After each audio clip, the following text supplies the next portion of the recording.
The study that I have done, it was dealing basically with how do the family businesses work in India.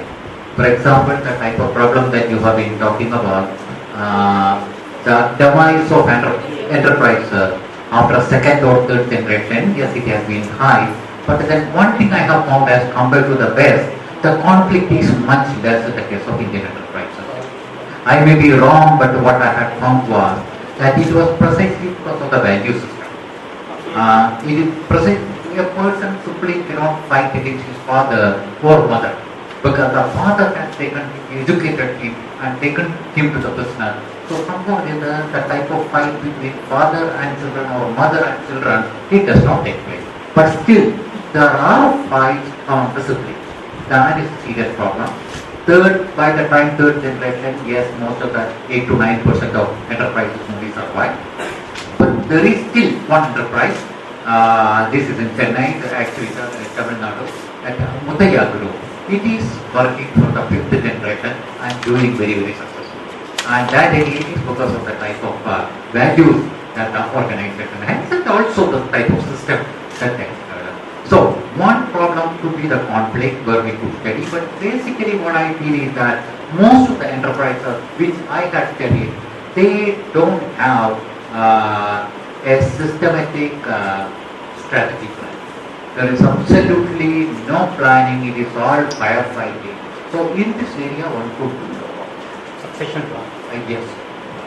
That is how to do strategic planning because they think strategic planning is for the large organization. It is precisely because of that you can see large number of organizations. And the banks which are financing, they also don't have a system of monitoring. They could come to the help of organizations, unfortunately they don't come. Once I suggested in a meeting of the bank that perhaps what we need to have is that bring down the enterprises when you are financing it, the bank, as well as some of the educational institutions in the local area and have business clinics. So that they will be available for the purpose of monitoring and then the progress can be seen and when there are problems, they will be able to see it and but somehow or other this has not happened. So this is another area. Third area, possible area could be innovation. Innovation somehow or other, yes it takes place, which is I am not telling, but still many of the people, they think in terms of when they are talking about startup, it is only starting a business. There is no innovation that is really taking place.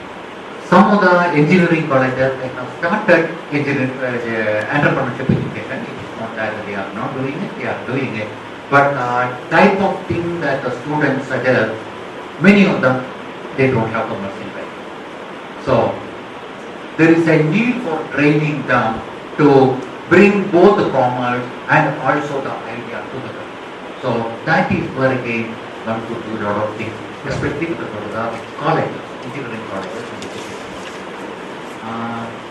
I think that these are the areas where very could work and basically training the family business to think about the future. I think that is yes. Great. Tom, yes. Sir, I can't help myself sometimes, but it also reminds me too in the U.S. there's this kind of joke which you guys probably use the same thing, but they always say that the first generation earns it, the second generation maintains it, and the third spends it all. Right. And so it's probably the same thing around the world, but it's a bit of a joke. So as educators, we try to avoid that, obviously. And some of the things we do, and I'm sure you're noticing this in his activities also, we do a couple things. For one, there's nothing you can do if the kid's second generation says, "Hey, I want to do something else." You can't stop that. But hopefully encourage some of that interest by,